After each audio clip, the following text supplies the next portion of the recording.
Guys, nandito tayo ngayon sa Flam, Norway. Yan. Bundok. Mga fjords.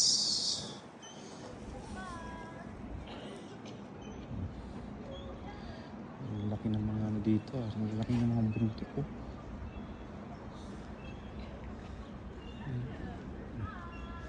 Mga falls pa. May mga yelo kasi sa taas kaya nahulog. Sa ilog bagsak na lang.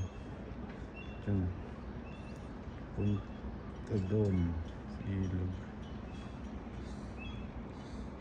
Ang tayo nakatambay. Ito yung bagsak. Fresh water. Mga pasahero namin. Maganda dito sa Flam.